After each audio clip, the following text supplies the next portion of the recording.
여러분 안녕하십니까? 시사포커스 김동현입니다. 4.3 보궐선거 결과가 나왔죠. 창원 성사는 정의당, 그리고 통영 고성은 자유한국당 후보가 당선이 됐습니다.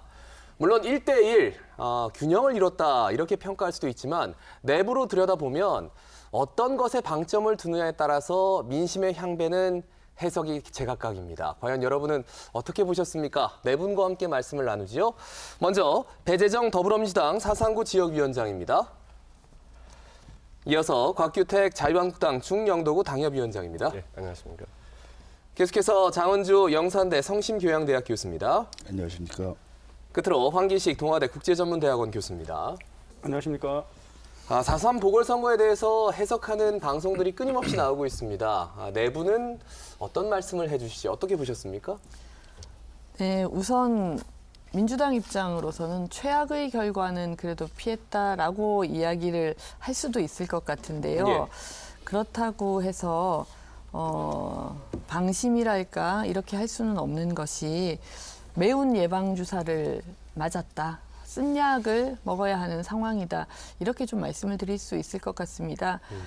한석이 원래 자유한국당 자리였고 국회의원의 경우에 또 한석은 원래 정의당의 자리였는데 제각각 그 자리를 찾아갔다 이렇게 이야기할 수도 있겠습니다만 민주당 입장에서 기초선거까지 합하면 저희가 이 후보로 냈던 곳에서 사실상 승리하지 못한 곳이 다 전부 다이기 때문에 그런 면에서는 국민들께 다시 한번 겸허한 마음으로 아까 말씀드린 것처럼 이 쓴 약을 먹고 매운 예방주사를 맞았다는 그런 마음으로 집권 여당이 더 잘하는 모습을 보여드려야 되겠다. 국민들께 좀 이제 내 삶이 달라지는 모습을 보여달라.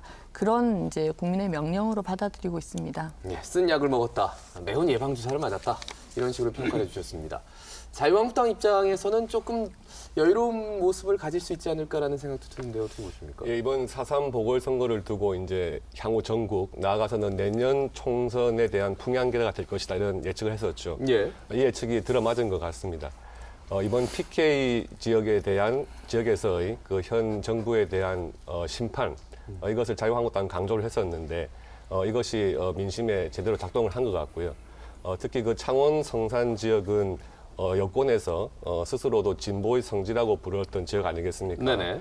예, 그런 지역에서 처음에 그 단일화가 됐을 때는 상당한 여론조사 결과의 차이가 많이 있었는데 결국에는 마지막에는 거의 박빙으로 갔다는 점은 이 지역에서의 민심이 현 정권에 대한 심판 이에 대해서 힘을 실어준 것이 아닌가 하는 생각이 들고요. 예. 이 결과를 두고 일부 언론에서는 이제 1대1 무승부가 아니냐 하고 생각을 하지만 우리 보기에는 승자가 확실하진 않아도 예. 현 정권이 패한 선거가 아닌가 하는 평가가 맞는 것 같습니다. 통영 고성은 몰라도 창원 성산만큼은 원래 굉장히 좀 지지율 차가 많이 났는데 이거를 거의 박빙으로 갔기 때문에 어느 정도 좀 고무적으로 바라보고 계시는군요. 장 교수님 어떤 말씀해 주시겠습니까? 예, 저는 그 두 분 의견에 부분적으로 동의하면서 조금 다른 생각을 가지고 있는데 저는 이번 선거 결과를 보고서 예전에 그 매트릭스라는 영화에 나오는 유명한 이제 대사가 하나 생각이 났어요. 예. 그러니까 Welcome to the real world. 이렇게 진짜 세상에 오신 걸 환영한다. 뭐 이런 이제 대사가 있었는데요. 이렇게 민주당이든 이제 자한당이든 모두 이 이제 선거를 끝나고 나서 우리 아주 현실의 어떤 냉엄함 예. 이런 것들을 일깨우는 그런 어떤 계기가 되지 않았나 이렇게 싶습니다. 그러니까 민주당으로서는 보면 아까 배 의원님도 말씀하셨지만 예. 저는 상당히 이렇게 안 좋은 결과고요.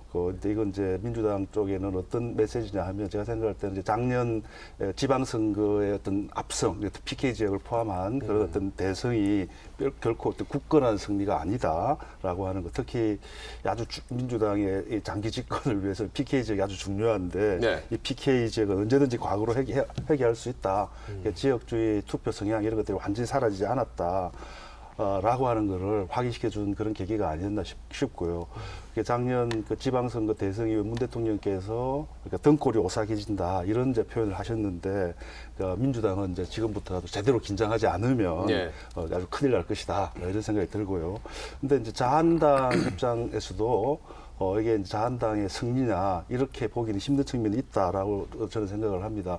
창원 같은 경우에는 오히려 저는 뭐 축구장의 그런 사태라든지 오세훈 의원의 막말 같은 이런 것들이 오히려 이제 자한당 지지자들을 결집시키는 효과를 내지도 않았나. 상당히 최대한 결집했음에도 불구하고 졌다 이렇게 보는 게 맞다라고 생각을. 그러니까 진보가 아니라 자유한국당 지지자들을 더 결집시켰다. 그러니까 왜냐하면 이제 근데 어쨌든 이게 그 PK 민심을 과거처럼 그러니까 지역주의 이런 걸 가지고 편안하게 장악하는 것이 더 이상 불가능하다라고 하는 걸 보여준 그 고성 같은 그 통영 고성 같은 그것도 압승이지만 과거 같은 그런 압승이 아니었단 말이죠. 그래서 그 황교안 체제가 어쩌면 독이든 성배일 수도 있다. 이렇게 어느 정도 체제가 정비되고 또 자한당 부활의 시발점을 마련해 준 건 맞지만 자한당이 단순히 현 정권의 어떤 모자라는 부분에 대한 반사이 또는 상당히 그 태극기 부대 이런 그 영향 속에서 거구 또는 어떤 이제 강경 우파 지향 이런 걸 계속 보인다면 확장성에 한계가 있다. 이런 것들을 드러내준 그런 선거가 아닐까. 그러니까 좀 이게 이제 탄핵 이후에 그런 이제 전국 어느 정도 이제 정리가 된 것 같아요. 정리된 것 같은데 근데 그렇다고 해서 다시 과거처럼 완전히 회귀한다. 이렇게 볼 수도 없는 것 아니냐 이런 생각이 들고 그래서 우리 유권자들은 두 진영 모두에게 경고장을 날렸다. 그래서 이제 제대로 긴장하는 그런 어떤 이제 진영이 내년 총선에서 이렇게 이제 우월한 지위를 차지하지 않을까. 창원 성산에 대해서 박빙을 이렇게도 해석할 수가 있군요. 오히려 자유한국당 지지자들이 더 결집을 했었다. 뭐 그게 진리다 이렇게 말할 수는 알 수가 없으니까요. 투표에서 어떤 일이 있었는지. 해석은 다양하다. 알겠습니다. 황 교수님. 예, 뭐 세 분 말씀에 동의하면서도 저는 약간 좀 그 재밌게 본 것이 참 드라마틱하더라고요. 선거라는 것이 이 현장에서 직접 개입하시는 정당 관계자는 상당히 이렇게 이 숨이 막히겠지만은 저희들 유권자 입장에서는 상당히 드라마틱한 선거였어요. 그리고 당선 발표 확정되고 나서 바로 1초나 5초 있다가 당선자 소감을 얘기를 하는데 저는 그걸 유심히 봤거든요. 저는 그런 것도 상당히 중요하다 생각합니다. 준비되지 않은 즉석에서의 자기의 어떤 진실한 소감이니까 참 우리 정치가 한 단계 업그레이드 됐다라는 생각을 하는 게 여영국 후보가 뭐라고 하냐면은 저하고 같이 정말 지난 몇 달 동안 같이 뛰었던 강기훈 후보에게 신심한 위로의 말을 보내고 이 지역 발전을 위해서 나하고 같이 손을 잡자라는 그런 멘트를 제일 먼저 하더라고요. 야, 이게 우리 그 유권자들에게도 우리 정치가 한 단계 성숙했다라는 것을 보여주는 참 아주 괜찮은 순간이었다 이런 생각이 들고요. 그것도 한편으로 정치학자로서 늘 우리 시사 포커스에서도 우려했습니다만은 지난 한 2년 동안 이 원래 새가 좌측 날개와 우측 날개가 골고루 균형 있게 날아야 국정이 안정적으로 지속될 수 있는데 너무 한쪽으로 이렇게 치우치나 또 이 우측 날개가 너무 이렇게 위축되어 있다라는 그런 우려가 있었는데 물론 이번 선거가 2석의 정도의 선거지만 내년 총선을 바라볼 수 있는 어떤 풍향계 역할을 한다는 의미에서 이게 이제 좀 건강하게 이 보수 우파도 다시 좀 이렇게 부상할 수 있는 그런 계기를 마련해 준 선거가 아닌가 저 이렇게 생각을 합니다. 좀 회복해 나갔다. 그렇게 볼 수 있다라는 겁니다. 네. 알겠습니다. 자, 그러면 여러 가지 포인트가 있어가지고요. 포인트를 짚으면서 여러분과 말씀 나누겠습니다. 창원 성산은 일단 진보 진영에서 단일화가 이루어졌습니다. 그럼에도 불구하고 박빙 승부가 펼쳐졌어요. 결국 정확하게 504표 차이밖에 안 났기 때문에 만약에 보수 단일화가 이루어진다면은 모르겠다. 물론 지난 다음에 만약에라는 단어를 쓰는 게 물론 무리가 있습니다만 호사가 되는 그런 얘기를 충분히 할 수 있는 그런 선거였습니다. 관전 포인트를 어떻게 보셨는지, 어디에서 이기고 지는 승부처가 나왔는지 일단 곽규택 위원장님께 여쭤볼까요? 예, 창원 성산의 경우에는 처음 시작할 때부터 이제 진보 단일화가 이슈가 됐었죠. 그런데 더불어민주당에서 이번 선거에 대한 자세를 보면 과연 이것이 진정한 단일화의 의미이냐 하는 좀 의문입니다. 왜냐하면 더불어민주당 같은 경우에는 처음부터 후보를 낼 때나 또 당에서 지원을 할 때 끝까지 완주해서 승리할 수 있는 어떤 후보를 내세웠다기보다는 단일화를 미리 염두에 두고 후보를 내세운 측면이 있는 것 같아요. 그렇게 얘기하시면 국민의 후보가 너무 서운하실 것 같은데요. 설명을 해주시니까 들어보시고 말씀 나누시죠. 그 보수 진영 출신이고 또 거제 시장을 역임하시는 분을 이제 창원 성산에 내세웠는데요. 그 이후에도 당 차원에서의 어떤 적극적인 지원은 없었던 것 같습니다. 초반에는. 결국 이것이 원래 이 지역은 정의당에서 국회의원이 계셨던 지역이기 때문에 단일화를 하더라도 정의당 쪽에 힘을 싣는 것을 생각한 것이 아닌가 보여지거든요. 그러니까 아마도 내년 총선에 이런 형식의 단일화가 계속 이루어질 것 같아요. 민주당과 정의당 쪽에서 서로 유리한 쪽에 후보자를 밀어주는 사전에 어느 정도 예측 가능한 단일화를 하려는 것이 아닌가 생각이 들고요. 또 그런 측면에서 그 단일화 효과가 극대화되지 못했다는 거 보여집니다. 예. 만약에 정말 민주당과 정의당이 승리를 하려고 하다가 극적으로 단일화에 성공했으면 더욱더 효과를 크게 봤을 것 같은데 예. 다른 시민들이 보시기에 민주당에서는 정의당의 후보를 양보하려는 차원이 아니냐 하는 좀 측면이 있었기 때문에요. 양보하려고 그렇게 민주당 후보를 냈다. 네, 그 단일화 효과는 스스로 반감된 게 아닌가 생각이 듭니다. 알겠습니다. 자, 바로 말씀 듣죠. 네. 그렇게 보실 수도 있겠죠. 보시는 분의 입장에서는. 그런데 저는 그렇게는 생각하지 않고요. 당내에서도 창원성산의 후보를 어떻게 해야 되느냐에 대한 논의들이 많이 있었고 예. 그런 과정을 거쳐서 저희가 후보를 냈던 것입니다. 그런데 그 지역에서의 단일화에 대한 욕구가 강하셨기 때문에 당 차원의 단일화가 아니었고 후보들 간의 논의를 통한 단일화였거든요. 예. 저도 그렇게 생각합니다. 이전에는 당 차원의 예를 들어서 뭐 특정 정당에 이렇게 후보를 나누어서 내는 그런 일들이 있었습니다만 지금은 그런 시대는 아닌 것 같고 그 지역에 계신 분들의 요구를 어떻게 수용하느냐가 중요해지는 것 같고요. 그런 과정을 거쳐서 저는 권민호 후보가 여영국 후보에게 결과적으로 양보하는 그런 모양새를 나타낸 것 같은데 예. 단일화의 어떤 이 의미가 좀 축소된 것 아닌가라는 부분과 관련해서는 저는 민중당과의 단일화에는 최종적으로 이 합의를 하지 못했었거든요. 예. 그러다 보니까 진보 진영 전체의 단일화가 이루어지지 않았다. 이런 부분들이 조금 그런 면에서는 좀 한계로 지적될 수 있을 것 같고 앞으로의 경우에도 저는 우리가 일괄적으로 앞으로도 여기는 이렇게 진행될 것이다. 이렇게 이야기하기는 힘들 것 같습니다. 네네. 당연히 집권 여당의 입장에서는 또 후보를 내는 것이 맞다고 저도 생각하고 있고 이런 단일화에 대한 지역민들의 요구가 뭐 수그러들거나 적어진다면 그 부분은 아마 후보들도 단행하기가 참 쉽지는 않은 문제일 것 같아서요. 예. 결국은 이번까지는 그렇게 단일화를 통해서 여영국 후보가 되었으나 다음의 경우에는 또 다음에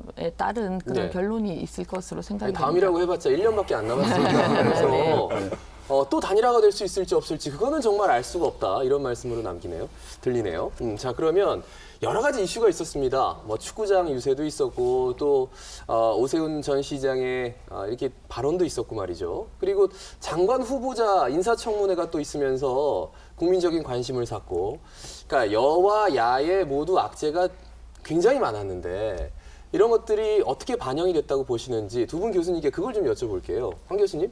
네.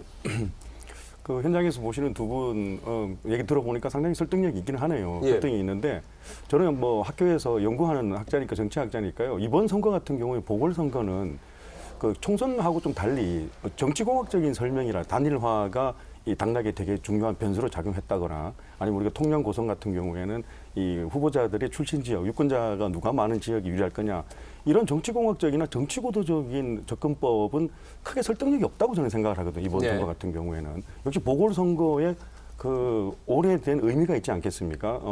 현 정부, 보통 보궐선거라는 것은 현 정부가 2년, 3년 지난 후에 중간평가 정도의 성격을 지니는 것이 보궐선거의 원래 의미거든요. 예. 그런 의미로 봤을 경우에는 이번 선거의 가장 중요한 변수였다면 지난 2년 동안에 문재인 정부의 경제정책이 과연 우리 국민들에게 어떻게 받아들여졌냐가 가장 유권자들의 첫 번째 판단 기준이었을 거고요. 예. 두 번째 같은 경우에는 최근 연달아 이어지는 그 중요한 자리에는 장관들에 대한 어떤 인사 문제가 국민들의 마음이 많이 불편했었거든요. 예. 언론 보도를 통해 본다거나 실제로 또 확인된 것 같은 경우에도 국민들이 납득할 수 없는 어떤 그런 규모의 뭐 시세 차익 이런 같은 그런 것들은 상당히 받아들이기 힘들었었거든요.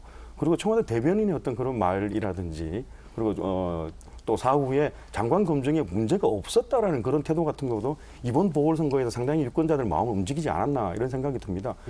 그럼 또 과연 자유한국당에 대해서는 2년 동안 많이 발전했기 때문에 이번에 표를 찍어줬다라고 저는 보지는 않고요. 그 반사 이익이라든지 집권 여당의 실정에 상당히 또 기댄 부분이 많이 있다고 보고요. 예. 또 실수도 많이 했습니다. 아까 얘기한 같은 경우에는 황교안 대표 같은 경우에도 많은 기대를 받았지만 황교안 대표가 가지고 있는 가장 큰 장점이라는 것이 원리 원칙주의자고 원래 법조인 출신이고 예. 어떤 당리당략에 치우치지 않고 원칙대로 할 것이라는 그런 이미지가 가장 중요한 이미지였는데 이번에 축구장 사태 같은 건 상당히 좀 그런 이미지하고 반대되는 그런 실수였거든요. 예. 그러니까 이런 부분에 대해서 유권자들이 다 종합적으로 판단하지 않았나. 그래서 이 1대1의 구도라든지 박빙의 결과라든지 이런 것들이 나오지 않았나 이런 생각을 합니다. 예, 장 교수님 동의하십니까? 어떻게? 뭐 이렇게 부분적으로 동의하고 또 부분적으로 또 조금 또 다른 의견인데. 다른 의견 얘기해 주십시오. 예, 예. 저는 사실 이번 선거를 보면서 도대체 이런 선거를 왜 하나 이런 데 생각들을 많이 했었는데요. 뭐 아까 중간 선거다, 뭐 정권 심판 뭐 이런 말씀을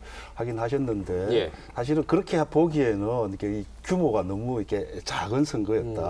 사실은 이 보궐선거라고 하는 게 이번 보궐선거는 그다지 큰 정치적 의미가 없는 선거였을 수도 있다. 왜냐하면 원래 노회찬 의원 지역구였고 또 원래 자한당 지역구였고 원래 또 지금 결과도 이제 그대로 갔잖아요. 예. 개분이 되었는데 근데 이게 이제 지나오면서 이렇게 이제 특히 이제 황교안 체제 출범 등등 이런 거 다 맞물려 가지고 이렇게 언론들에 의해서 이 의미가 상당히 증폭된 그런 선거가 아니었나 이런 이제 생각이 드는데 그럼에도 불구하고 이 선거 과정들이 보면 사실은 이렇게 국회의원 선거임에도 불구하고 그러니까 아까 뭐 이렇게 정권 심판 뭐 이렇게 중간 선거 이렇게 이야기하셨지만 일종의 이걸 회고적 투표 과거를 보면서 과거 정부가 잘했나 이제 이런 거에는 어느 정도 뭐 의미가 있을 수 있을지 모르겠지만 어떤 미래 전망적인 새로운 뭐 정책을 두고 뭐 국회의원으로서 중요한 그 국가적인 의제 이런 것들을 두고 서로 대결하는 게 아니다 말이죠. 그래서 저는 이건 이제 우리 어떤 이제 선거 제도 체제 이것하고 깊이 있게 관련이 있다라고 생각되는데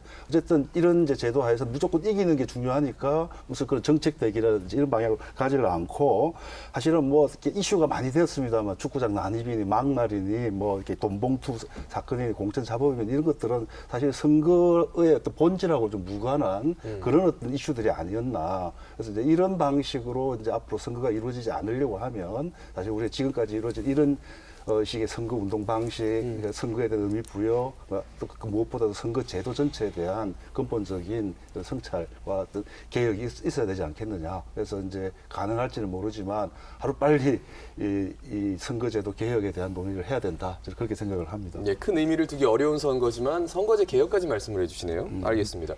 통영 고성 결과에 대해서는 민주당에서는 좀 고무적으로 생각하는 것 같더라고요. 한 36%. 뭐 이전에는 여기 후보도 못 냈는데 우리가 그러니까요. 36% 얻었다. 네. 이 점에 대해서 뭐 추가적으로 말씀해 주실까요? 네.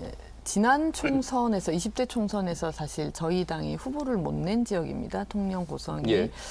그 집권 여당의 입장에서는 정말 아픈 곳이죠. 그런데 양문석 후보가 정말 열심히 파이팅을 해 주었고요.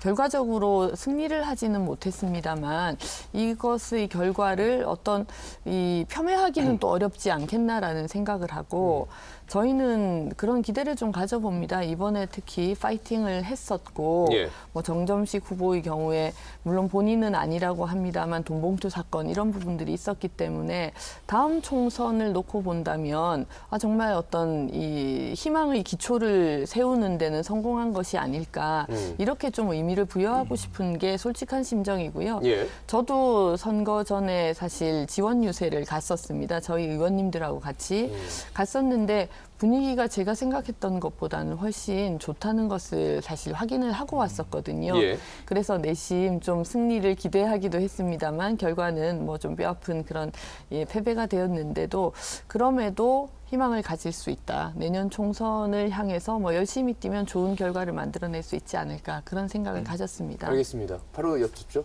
네, 그 통영 고성 같은 경우에는 좀 두 가지 측면이 있는 것 같아요. 통영 고성이 전통적으로 자유한국당 좀 보수의 텃밭인 것은 맞고요. 예. 또 통영과 고성의 인구를 봤을 때 통영 출신이 또 압도적으로 유리한 또 지역인 것도 맞습니다. 그래서 공교롭게도 이번에 자유한국당 후보는 이제 고성 출신이었고 예. 더불어민주당 이제 후보는 통영 출신이어서 과연 이게 지역이라든지 또 전통적인 그런 당에 대한 호감도 이런 게 어떻게 작용할지가 굉장히 좀 관심이 있는 지역이었는데 예. 결국에는 이제 자유한국당 정점식 후보가 승리한 것은 좀 그 지역에서 새로운 인물을 내세운 것이 좀 상당한 또 효과를 본 것 같아요. 그 황교안 대표가 이제 대표 체제로서 가면서 처음으로 치는 선거였는데 또 황교안 대표와 과거에 또 통진당 해산이라는 일을 같이 했던 또 인물로 그 지역에서 새로운 또 정치인으로 데뷔하는 그런 정점식 후보가 승리했다는 것은 향후에 우리 또 정치적인 면에서 기존 정치인들보다는 새로운 인물이 또 정치에서 새로운 역할을 할 수 있다. 이런 것을 좀 보여준 그런 선거가 아닌가 생각됩니다. 예, 황교안 당대표 얘기 나왔으니까 이제 앞으로 황교안 당대표가 이번 선거를 통해서 좀 우호적인 긍정적인 효과를 반응을 얻는 것 같더라고요. 그래서 어떻게 보시는지 장 교수님께 한번 여쭐까요? 예, 저는 아까도 말씀을 드렸습니다만 일정한 이제 의미는 있을 것이다. 특히 이제 자한당이 이제 지금 탄핵 직후에 급전직하한 그런 지지율 상태에서 예. 어느 정도 지지율을 회복을 하고 안정을 찾고 이제 그런 어떤 이제 측면을 보인 부분에 있어서는 황교안 체제가 상당한 큰 영향을 미치는 건 틀림없다. 우리 부정할 수가 없을 것 같고요. 하지만 이제 적어도 지금까지 보여주신 그런 이제 노선이라든지 은행들을 이렇게 보면 아까도 말씀드린 것처럼 이 확장성에 분명한 한계를 가질 것이다. 자유한국당을 지지하고 싶어도 저런 정도의 극우, 반공, 우파 스탠스 이런 부분들에는 동의할 수 없다고 생각하시는 유권자들이 많지 않을까. 그래서 이게 이 자유한국당으로서도 상당히 저는 딜레마적인 그런 고민에 빠지지 않았을까 그런 생각을 개인적으로 이번에는 좀 해봅니다. 정치인 황교안의 모습을 보이기 위해 좀 부드럽게 다가갔다 이런 의견도 있는데 예. 여전히 확장성에서는 의문점, 물음표다. 예. 알겠습니다. 어떻게 보세요? 예, 황교안 대표 얘기할 때 늘 우리가 늘 얘기하는 것이 과거 사례를 들어서 관료 출신이다, 뭐 학자풍이다, 그리고 공무원 출신이나 법조인 출신이 대형 정치인으로 성공한 경우가 있느냐 이런 질문을 많이 했거든요. 예. 그런 질문을 황교안 대표가 왜 안 들었겠습니까? 그래서 이번 선거가 대중 정치인으로 첫 선을 보이는 첫 번째 선거라고 신경을 많이 쓰고 관심을 많이 가졌거든요. 그런 의미에서 본다면은 한 50% 정도 성공은 대중 정치인으로서 어느 정도의 이미지로 다가가지 않았나 싶은 생각을 합니다. 예. 그 축구장 논란 같은 경우에도 한경 또 네거티브하게 황교안을 알리는 그런 효과도 있었던 것 같고요. 네, 그렇다면은 저는 지난번에도 이 말씀을 드렸지만 네. 꼭 그렇게 부정적으로만 나를 시험하라 생각하지 말고 유일하게 성공한 사례라고 할 수 있었던 이해창 총재의 예를 들어본다면은 이해창 총재가 가졌던 성공의 두 가지 요소는 첫 번째는 당내에서 당 대표로 선출됐다라는 것이 첫 번째 권력의 출발이고요. 예. 두 번째는 그 선출된 권력 외에 1년 동안 주어진 시간 동안 당내의 개혁 정치를 펼쳤지 않습니까? 오히려 그 두 번째 그 시험이 훨씬 더 본인에게 그 강력한 힘을 주었거든요. 그 이해창 네. 총재의 사례를 봐서 첫 번째 당 대표로 선출됐고 남아있는 1년 동안 당을 어떻게 개혁하냐에 따라서 다음 총선에서는 이번 권한보다 훨씬 더 큰 권한을 가지지 않을까. 저는 그렇게 생각을 합니다. 그러니까 당내 개혁 드라이브를 잘 거느냐에 따라서 앞서 잠깐 지적을 했습니다만 확장성이 있느냐 없느냐도 또 판가름이 난다. 플러스 알파로 말씀을 해주시는 거네요. 맞습니다. 알겠습니다. 그러면 대표 얘기가 나왔으니까 당연히 이해찬 대표를 얘기를 해야 되는데 오히려 지금 궁지에 몰려 있는 분은 이제 손학규 대표인 것 같아가지고 손학규 대표의 운명 그리고 바른미래당의 운명은 과연 어떻게 될 것인가? 이거는 양당의 정치인에게 좀 물어보긴 그렇고요. 두 교수님께 한번 여쭙겠습니다. 황 교수님 어떻게 생각하세요? 이번에 좀 공공에 몰렸다고 보는데요.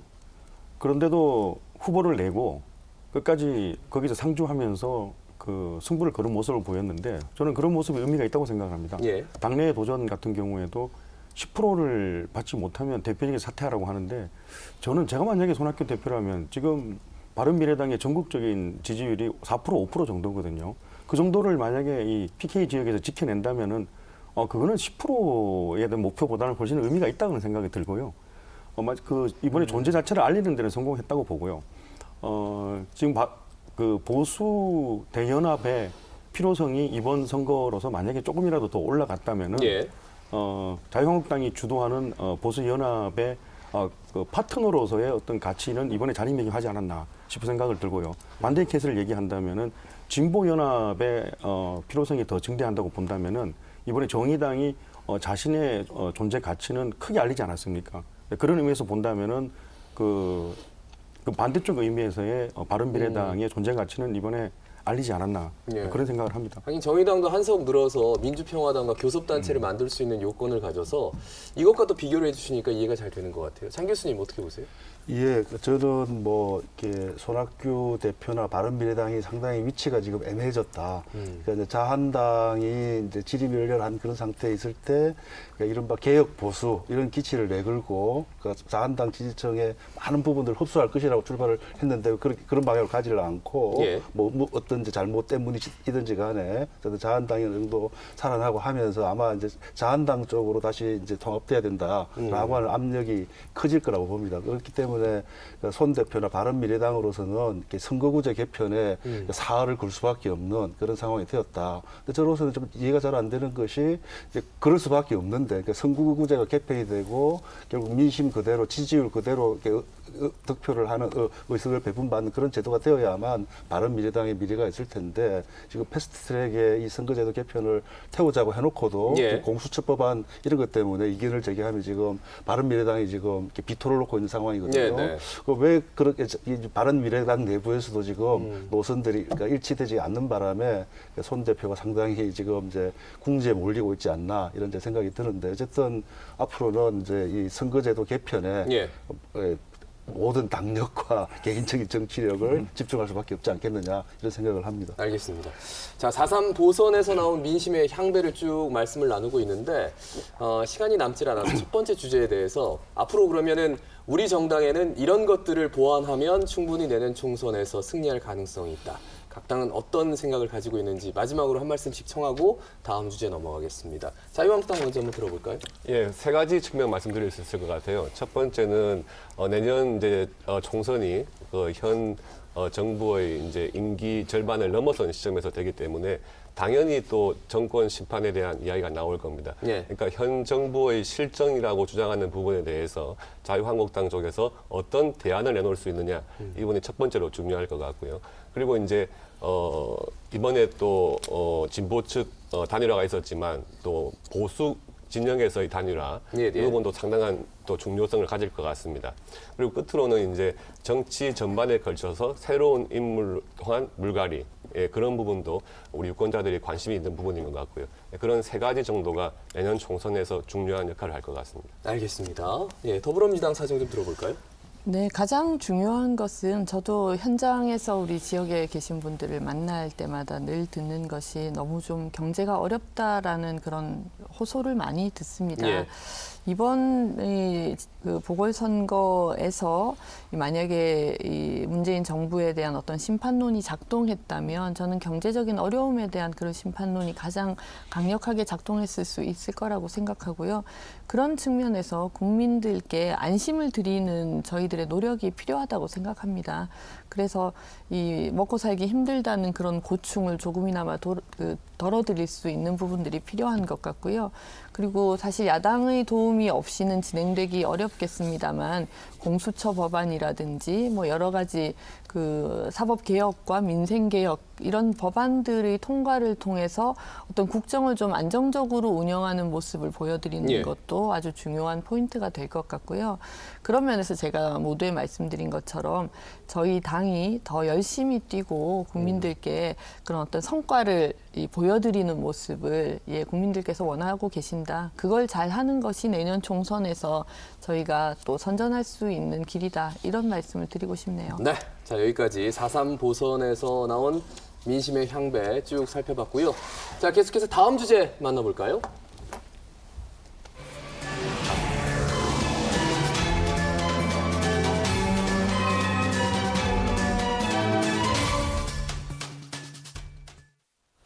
자, 시사포커스 함께하고 계십니다. 두 번째 주제는 바로 옆에 써 있죠. 예, 신공항 문제. 총선 전에 매듭이 지어지나? 이겁니다. 동남권 신공항 문제가 굉장히 지금 첨예하게 그리고 굉장히 빠른 속도로 진행이 되고 있는 것 같은데 우리 시민들도 각자 나름대로의 의견이 좀 분분한 것 같습니다. 부울경 검증단에서 곧 보고회를 내고 그리고 보고서를 내면 이제 총리실에서도 검증 절차까지 진행이 될 것 같단 말이죠. 내부는 어떤 말씀을 해주실까요? 일단 지금 신공항 문제는 어떻게 봐야 될지 부산 시민들에게 한 말씀씩 청하겠습니다. 어떤 말씀 해주시겠습니까? 네, 지난 지방선거 때 오거돈 네. 시장을 비롯해서 저희 민주당 후보들의 공통적인 이 공약이 바로 신공항 문제, 동남권 신공항을 제대로 만들겠다라는 부분이었습니다. 저는 그런 면에서 보면 그 사이에 부울경 검증단이 만들어지고 대통령님뿐만 아니라 국무총리도 대정부 질문을 통해서 만약에 제대로 된 협의가 이루어지지 못한다면 총리실에서 검증을 하겠다 이렇게 이제 답을 하셨고요. 예. 그런 부분들이 그나마 차근차근 잘 진행되고 있는 것이 아닌가라는 생각을 합니다. 현재로서는 4월 셋째 주 정도에 이 최종 검증 결과를 발표한다고 하는데요. 거기에서 나오는 결과에 따라서 저는 자연스럽게 총리실에서 검증을 거쳐서 어떤 정부 정책을 수정할 건지 여부를 결정하게 될 것 같고요. 그런 과정에서 우리 부산 시민들이 원하시는 예. 제대로 된 관문 공항을 만드는 작업들이 좀 착착 진행될 것이다. 이런 말씀 드리고 싶습니다. 그러니까 과정이 굉장히 고무적이다. 네. 제대로 진행이 될 것이다. 이런 좀 긍정적인 시각으로 좀 바라봐 주셨습니다. 자유한국당 의견 한번 들어볼까요? 예, 동남권 신공항 문제, 부산 시민들은 다 잘 아시는 문제죠. 벌써 노무현 정부 때부터 시작해서 예. 약 13년 동안이나 부산 시민들과 또 타 지역 간의 지역적인 갈등까지 초래하면서 이렇게 논의가 되었던 사항입니다. 예. 그래서 이제 이 부분을 가지고 과연 어떤 것이 맞는가 해서 지난 정부 때 결국에는 김해 공항의 확장안이 제일 타당하다 해가지고 추진을 하게 됐고요. 예. 또 대구 지역에서는 통합공항의 이전으로 마무리 짓기로 했었죠. 근데 이제 문재인 현 대통령께서 지난 총선 때 우리 부산 부울경 지역에서 5명의 국회의원을 당선시켜 주시면은 다시 동남권 신공항 하겠다 이렇게 이제 말씀하셨던 적이 예. 있습니다. 그래서 다시 이제 내년 총선을 앞두고 이 문제가 또 수면 위로 올라온 것 같은데요. 저는 그렇게 봅니다. 부산 시민이라면 누구나 동남권 신공항을 짓는 것에 대해서 반대하진 않을 거예요. 그런데 반대를 하면서 지금 현재 김해 공항의 확장안 이것을 어떻게 할 것이냐가 더 중요한 문제라고 생각을 합니다. 그러면 김해 신공항을 다시 없던 일로 하고, 김해 공항 확장을 없던 일로 하고, 예. 가덕 신공항을 짓는 문제로 가자 그러면은 다시 지금 우리 부산의 김해 공항이 지금도 포화 상태이고 불편한 상태인데 이것을 다시 상당한 시간 지연될 문제가 있거든요. 지금 김해 공항 확장안을 현 계획대로 추진하더라도 2026년이 되어야 이게 완성이 된다는 건데 예. 이것을 다시 없던 일로 하고 동남권 신공항을 갔을 때는 2030년보다 훨씬 뒤의 시점에서 신공항이 되기 때문에 예. 그때까지 겪어야 될 이 부산 시민들의 불편 또 안전 문제 이런 거에 대해서 좀 더 신중하게 좀 생각을 해봐야 되지 않을까 생각을 합니다. 네, 김해 신공항의 뭐 안전 문제 그리고 소음 문제 이런 것들을 구체적으로 토론하기에는 시간이 좀 짧은 것 같고요. 그렇다면 이제 부울경 검증단이 보고서를 내고 국무총리실에서 검증을 하고 이렇게 되면은 차일피일 미뤄지면서 내년 총선까지 이 이슈가 계속 가는 것 아닌가? 결국 오늘 주제는 거기에 방점이 맞춰져 있는 것 같아가지고요. 어떻게 보세요? 장 교수님께 말씀 청할까요? 예, 뭐 이렇게 이런 이제 공항 신공항 추진 이런 거 관련해 가지고 항상 이전부터 이게 정치 논리 아니냐라고 하는 이제 비판들이 있어 왔는데 저도 뭐 어느 정도 불가피하게 그런 이제 정치 논리랑 결합될 수밖에 없다. 이건 뭐 다른 지역의 공항도 마찬가지일 거다. 다른 지역에 또 다른 어떤 이렇게 사회 간접 자본 건설 예. 같은 이런 것도 마찬가지일 거다라는 이제 생각이 드는데요. 이제 문제는 이렇게 이제 지금 가덕 신공항 건설 이런 것과 관련하여서 많은 이제 그 비판을 하시는 분들이 일종의 수도권 중심주의라 그럴까? 그러니까 이런 것에 논리에 사로잡혀 있다라고 하는 게 상당히 심각한 문제다라고 이제 생각이 드는데, 예. 그러니까 뭐 예를 들어서 많은 이제 정치 논리, 뭐 토건주의 이런 걸 비판을 하시는 그런 분들이 그동안 정치 논리로 건설되었지만 비어 있고 적자를 내고 있는 그런 공항에 얘들을 막 든다라든가 이렇게 이제 이야기를 하는데 사실 그런 것 자체가 우리나라가 얼마나 수도권에 인구와 산업과 교육 뭐 이런 것들이 다 집중되어 있는가라고 하는 걸 보여주는 예. 만약에 지역이 균형 발전이 이루어졌다라고 한다면 그런 일이 안 일어날 수도 있는 그런 문제거든요. 그래서 저는 이렇게 신공항을 재추진을 하면서 좀 더 명확한 어떤 이제 지역 균형 발전 플랜이라고 할까 예. 이런 것들을 같이 제시를 하면서 특히 제2도시 부산으로서 그러니까 이 지역 균형 발전이 얼마나 중요한가 그리고 그 속에서 이 새 공항의 위상이 어떤 의미를 가지는가 이런 것들을 함께 보여주면서 설득해 나가는 그러니까 이게 단순히 부산 지역만이 아니라 예. 우리 전국 여론을 상대로 설득해 나가는 그런 작업이 필요하지 않을까 그런 생각이 듭니다. 근데 이제 기간에 대해서 제가 질문을 했는데 예. 거기에 대한 답변은 안 해주셔서 저는 뭐 지금 말씀 이렇게- 들으니까 굉장히 길어질 것 같은데요. 지역 발전 플랜까지만. 물론 그건 이미 가지고 있지 않을까요? 그런데 이제 어느 정도 큰 방향성은 예. 총선 전에 결정이 나겠죠. 그렇게 생각을 합니다. 그렇게 해요? 예. 예, 알겠습니다. 황 교수님 바로 청하죠. 예, 신공항 문제 진짜 많이 말씀을 드렸는데 또 총선이 1년 남은 데서 다시 이게 부각되니까 역시 또 이게 그 선거용 공약으로 다시 나온다는 생각이 들고요. 간단하게 말씀드리면 저는 늘 같은 말씀을 드렸는데 이 신공항 문제는 정치공학적으로 표를 나누고 표를 얻어가는 데는 상당히 괜찮은 공약이지만 실현 가능성으로 봤을 때는 상당히 안 좋은 공약을 저는 얘기를 했습니다. 지금 그게 10년 동안 계속 이게 같은 일이 반복되고 있고요. 그리고 한 가지 긍정적인이라면 우리가 네.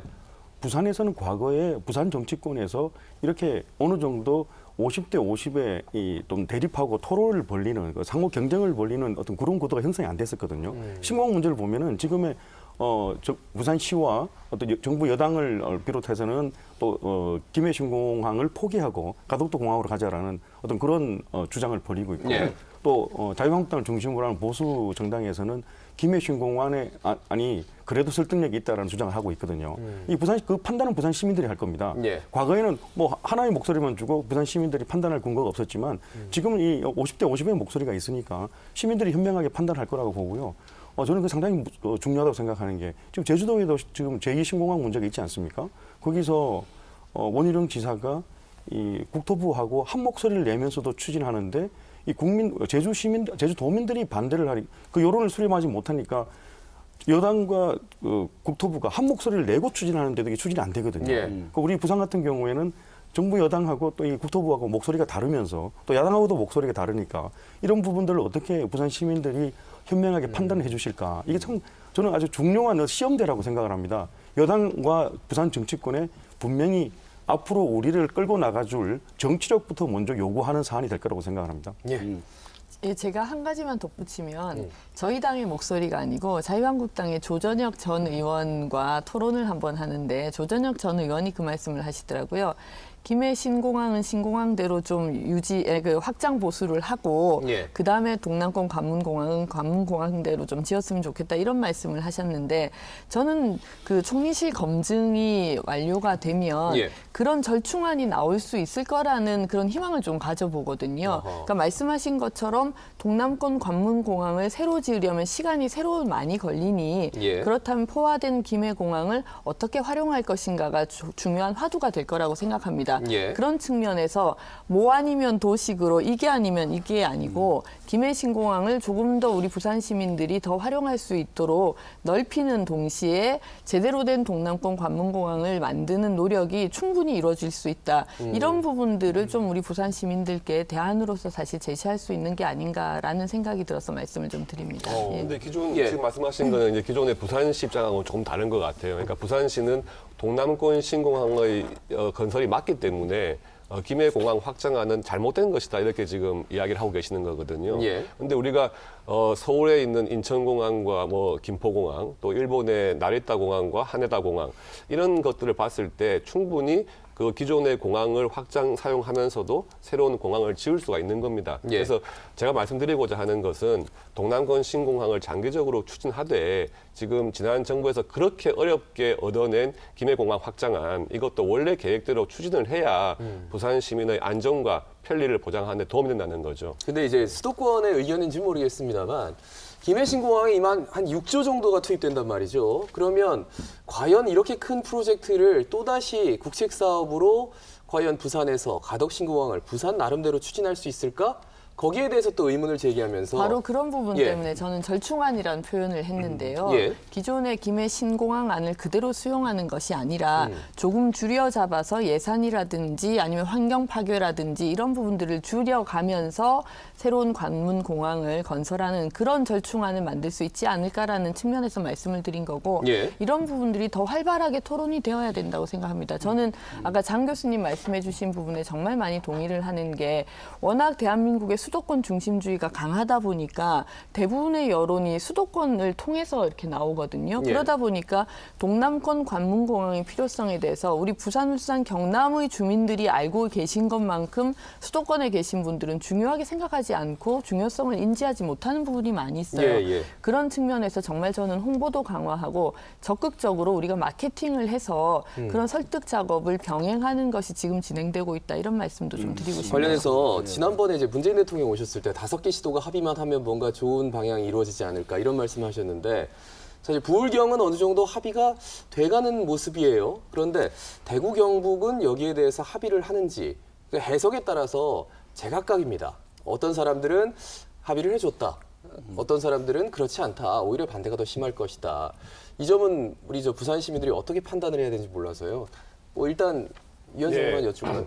사실 그 부산 지역의 그 신공항 문제 못지않게 대구 경북 지역에서의 그 통합 공항 이전 문제가 굉장히 큰 지역적인 그 이슈고 과제입니다. 근데 이제 그 대구 경북과 저희 부울경 쪽에서 지난 이제 공항 문제로 상당히 지역적 갈등을 겪었었는데 제가 말씀드린 김해공항 확장안을 그대로 진행을 해야 된다고 말씀드리는 것도 그렇게 진행을 하면서 대구 시민들이 원하시는 공항 이전 문제 그걸 같이 진행을 해야 정말 이 정부에서 지난 정부에서 합의했던 것을 제대로 추진하는구나 하는 인식을 줄 수가 있는 거거든요. 그런 전제하에 대구 경북과 또 우리 부울경 지역이 향후 동남권 신공항에 대해서 합의를 해나간다면 과거보다는 지역적인 그런 갈등을 좀 줄이지 수 있지 않을까 생각을 합니다. 일단 합의의 측면에서도 지금의 이 김해 신공항 문제는 추진을 하는 게 맞다 이런 말씀이시네요. 네, 조금 보충 설명을 드리면 사실 통합공항 대구 경북 지역의 통합공항 이전과 관련해서는 대구 경북 지역의 요청이 강하게 있었기 때문에 지난해부터 총리실에서 이미 그 부분을 진행을 해왔었습니다. 예. 그러니까 지역의 갈등을 조정하는 작업을 해왔고요. 최근 뉴스를 보면 상당히 그 부분이 마무리가 되었고 뭐 물론 여러 가지 목소리가 나올 수는 있겠습니다만 전반적으로는 환영의 목소리로 지금 들리고 있다. 제가 그렇게 알고 있는데요. 예. 그런 면에서 보면 대구 경북의 통합공항 문제는 순조롭게 좀 진행이 되고 있다고 봐도 무방하지 않을까라고 생각하고요.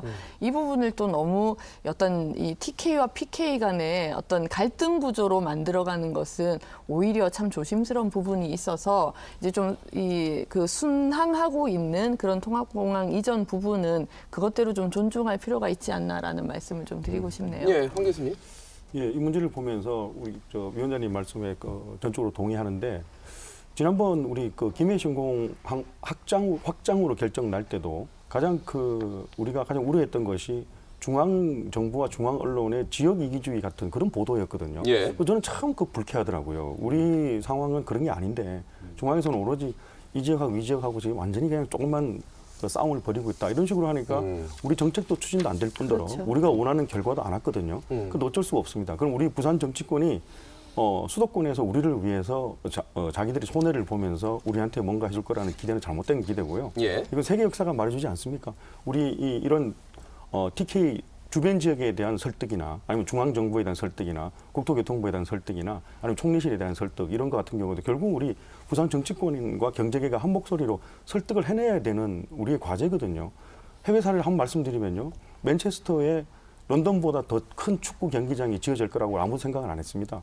런던도 반대를 했었고요. 주변 지역인 라이벌 지역인 버밍엄도 아니 런던보다 더 큰 축구 경기장이 온다면은 그거는 버밍엄에 와야지 어디 만체스터 가겠냐 그랬는데 결국 그걸 따낸 것은 만체스터 정치권하고 경제계였거든요. 런던에 계속 가서 런던을 설득하고 주변 도시를 설득하고 그래서 오늘날 축구로 하면 축구 도시 그러면 만체스터이지 않겠습니까? 예. 그런 사례를 좀 벤치마킹해서 이번 같은 경우에는 우리 부산의 좀 적대적인 그런 여론들을 빨리 좀 이렇게 개선하고 예. 중앙 정부와 협상력을 높이는 그런 모습을 좀 우리 부산 시민들이 원하지 않을까 하는 생각이 듭니다. 예. 근데 또 한편에서는 지금 총리실 검증이 김해 신공항 확장안에 대해서 이거를 이제 멈춘다라는 것까지는 됐는데 동남권 관문공항이 가덕이다. 이 연결고리를 어떻게 만드느냐 이거는 아직 얘기가 아예 없거든요. 전면적으로는 굉장히 조심스러운 부분이고 뭐 어떻게 지금 판단하시고 계신지요? 네, 그건 조심스러운 이유를 뭐 다들 짐작하실 거라고 예. 생각합니다.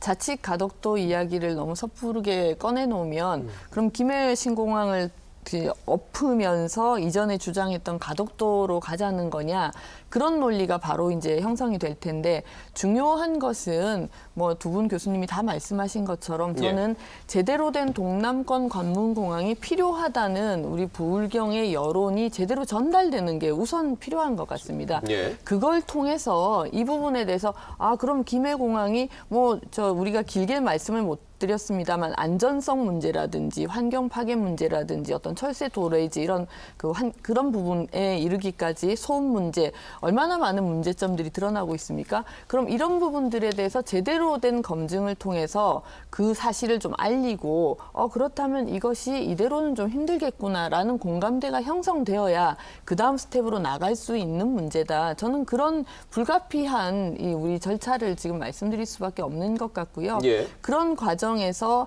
자연스럽게 우리 부산 시민 그리고 울산, 경남 모든 주민들이 원하시는 제대로 된 관문공항으로 한 발 더 나갈 수 있다고 생각이 듭니다. 예. 근데 김해공항 확장안 수용 불가 입장까지는 알겠는데 이걸 가덕으로 연결하는 것은 눈치가 보이고 또 갈등을 일으킬 소지가 있다. 그럼 언제쯤 이걸 얘기를 해야 될지 당장 우리 부산 시민들이 좀 궁금해져서 말이죠. 어떻게 보십니까? 예, 그렇습니다. 부산 시민들께서 모두에 말씀드린 바와 같이 그 동남권 신공항을 짓는 거에 대해서 다 부산 시민의 수건이었죠. 수건이었고 그 문제에 대해서 과거 정부 13년 동안에 이야기를 해와서 겨우 매듭을 지었던 문제가 김해공항 확장이었거든요. 근데 지금 물론 총리실에서 검증이 어느 정도 시간이 걸릴지 모르겠지만 이 김해공항 확장 문제 다시 중단을 시키고 총리실 검증 단계로 넘어간다 그러면 그만큼 김해공항 확장은 지연될 수밖에 없는 거 아니겠습니까? 다시 시민들은 다시 한번 또 지역 간의 갈등 문제, 또 어느 지역에 이 동남권 신공항을 지을 것인지에 대한 기술적인 입지 문제, 이런 것 때문에 다시 안전 문제, 편리성 문제가 또 시간이 걸릴 수밖에 없는 거거든요. 그러니까 이런 문제들을 총리실 검증은 검증대로 진행을 하되 기존에 계획했던 김해공항 확장 문제는 원래 계획대로 진행하는 것이 정부에 대한 신뢰성 문제라든지 또 부산 시민 자체의 편리성과 안전성에 있어서 중요한 문제라고 생각을 합니다. 예, 두 분이 어느 정도 합의점이 좀 있는 것 같기도 하고요. 말씀을 들어보면 장 교수님 추가적으로 어떤 말씀 해주시겠습니까? 저는 이 주제에 대해 잘 알지 못하기 때문에 크게 말씀드릴 건 없지만, 근데 사실은 이제 김해 신공항으로 이전 정부에서 결정이 났을 때도 이게 어느 정도 상당히 정치 논리가 반영되었다. 저는 그렇게 바라보거든요. 그러니까 당시 이제 일종의 소지역주의, 그러니까 이른바 PK 지역과 TK 지역이 갈등하는 그런 모습들을 중지하기 위해서 절충안을 택한 것이다. 예. 이 이야기를 드리는 이유는 어떤 선택을 하든지 어떤 이제 정치 논리로부터 자유로울 수는 없다. 그렇다고 한다면 이제 결국은 어떤지 선택을 해야 되는데, 저는 만약에 필요하다면 또 가능하다면 이렇게 공론 조사 같은 이런 방식을 도입을 해서 좀 더 좀 중립적이고 좀 객관적인 그런 위치에 있는 그런 분들의 의견들을 반영하는 그런 방식으로 최종적인 결정을 하는 것 어떨까, 그런 생각도 해봤습니다. 예. 황 교수님? 예, 저는 그 교수님 말씀 상당히 좀 설득력이 있다고 생각합니다. 공감을 하는데, 늘 저희들 정치학에서도 가장 조심해야 될 게 중요한 외교 정책이나 중요한 국가의 어떤 이런 그 인프라 정책을 결정을 할 때 가장 신경을 써야 되는 것이 이 대상이, 서비스의 대상이 되는 국민들하고 협상을 신경을 써야 되는데, 그거는 신경을 쓰지 않고 이 막상 중앙 정부라든지 어떤 협상의 대상자들하고만 협상을 해서 이게 둥글한 결과물을 가지고 딱 그 국민들에게 이런 결과물 나왔습니다 라고 탁 던지는 것이 가장 위험한, 가장 실패 가능성이 많은 협상이라고 하고, 그래서 그걸 상부 협상하고만 신경을 쓰고 하부 협상을 신경 안 쓴다는 것이 우리 정치학의 논리거든요. 예. 바로 우리 이 신공항 문제가 딱 그런 문제가 아닌가 합니다. 그래서 앞으로 한 1년 동안 총선까지 남은데도 우리 교수님 말씀하신 것처럼 협상의 그 파트너하고만 협상을 신경 쓸 것도 중요하지만 예. 우리 국민들하고의 공청회라든지 퍼블릭 히어링 문제라든지 이런 의견을 수렴하는 그런 자리를 많이 마련한다는 걸 해야 된다고 좀 말씀을 드리고 싶습니다. 예. 자, 그러면 김해 신공항 불가 방침에 대해서 어느 정도에 대해서 좀 공감대는 있지만, 그런데 확장안을 진행을 안 하자니 지금까지 왔던 그 지역 갈등이 더 첨예하게 대립할 것 같기도 하고, 조정을 어떻게 해 나가야 될지 여러 가지 다방면으로 말씀을 해주셨는데, 그러면 다시 원점으로 돌아와서 신공항 이게 문제 총선 전에 매듭이 지어질 수 있을지 그것만 좀 한 말씀 여쭙겠습니다. 한 말씀씩 해주시죠. 황 교수님. 총선 전에 어떤 형태로든 매듭이 됐으면 좋겠습니다. 아, 됐으면 좋겠습니까? 네. 그래 또 예. 충분한 그 유권자들에게 생각을 해볼, 판단해볼 시간을 좀 드리고 어느 형태로든 매듭이 됐으면 좋겠습니다. 예, 알겠습니다. 매듭이 됐으면 좋겠다라는 거는 안 될 것 같다는 말씀으로 들려서 말이죠. 자, 장 교수님. 네, 저도 뭐 아까도 말씀드렸지만 비슷한 생각이고요. 예. 아마도 이제 이렇게 민주당 집권 여당 입장 쪽에서는 이렇게 이제 내년 총선의 중요한 어떤 정치적인 그런 어떤 이렇게 선물이랄까 유권자들을 위한 그런 걸로 이 지역 공항 문제, 신공항 문제를 들고 나올 수도 있을 것이고 그렇기 때문에 어느 정도 이렇게 이제 선물을 주기 위해서는 결론을 내리고 예. 나가는 게 낫지 않을까 이렇게 생각을 해서 저는 강하게 밀어붙이지 않겠냐 그런 점에서는 이제 상당히 긍정적으로 봅니다. 굉장히 어렵게 말씀을 해주시네요. 어디에 우리 시청자분들이 방점을 찍어야 될지 뭔가 애매하게 끝나서 말이죠. 예. 예, 강 저는- 회장님 시원하게 얘기해 주십시오. 예, 당연히 총선 전에 매듭을 지어야 한다고 생각을 합니다. 지난번에 그 더불어민주당 부산시당 위원장께서 예. 공개적으로 이제 이 공항 문제에 대한 자유한국당의 입장이 무엇이냐 이렇게 물어본 적이 있으세요. 근데 이거는 정말 정치권끼리 어떤 의견을 물어볼 문제는 전혀 아니라고 생각을 합니다. 예. 그래서 오히려 이런 문제는 상당히 기술적인 문제고 또 중앙정부와의 관계, 또 타 지자체에 대한 설득 이런 문제가 중요한 것이지 이거를 다른 당의 의견을 묻는다? 이것은 이미 시민들이 보시기에는 정치 쟁점을 하려는 것이 아닌가 하는 의심을 하기 좋은 말씀이시거든요. 예. 그래서 제가 생각하기에는 이미 지금 부산시에서 정책적으로 동남권 신공항을 다시 추진하겠다고 하셨으면 그 부분에 대해서 총선 전에 신속히 매듭을 짓고 예. 그 부분에 대해서 만약에 현 시점에서는 김해공항 확장이 맞다라고 결론이 났을 경우에는 빨리 그 부분에 대해서 진행을 하는 것이 부산 시민에 대한 올바른 정책 시행이 아닌가 생각을 합니다. 만약에 그 반대다. 그랬을 땐 대승적으로 자유한국당도 함께 동참할 의지가 있는 겁니다. 바라는 바입니다. 예. 알겠습니다. 예. 예, 분위기 좋습니다. 예, 저도 희망사항은 총선 전에 제대로 된 결론이 나왔으면 좋겠는데 다만 아까 말씀드린 것처럼 이게 국가 정책을 한번 결정했던 것을 바꾸는 문제이기 때문에 절차를 거쳐야 된다는 건 뭐 어쩔 수 없이 제가 말씀드릴 수밖에 없을 것 같고요. 예. 그리고 이제 그 전재수 시당위원장이 자한당의 입장을 밝혀라라고 한 부분에 대해서 말씀을 하시니 제가 좀 덧붙이자면 저는 그 부분은 그렇게 받아들입니다. 지금 이왕에 결정된 것을 바꾸는 과정의 지난함을 사실 자유한국당이 모르지 않을 텐데 그러려면 우리가 합심해서 사실 중앙정부를 설득하고 우리 부산 시민들에게도 설명하고 그런 작업을 해야 되는데 정치권 내부에서 이 합심이 되지 않고 있는 것 아닌가 그런 면에서 저는 이야기를 한 거라고 그렇게 받아들이고요. 그렇게 받아들여 주셨으면 좋겠다는 말씀 드리고 우리 부산 시민들께서 바라시는 제대로 된 동남권 신공항 만들기 위해서 뭐 저부터 열심히 노력하겠습니다. 예, 알겠습니다.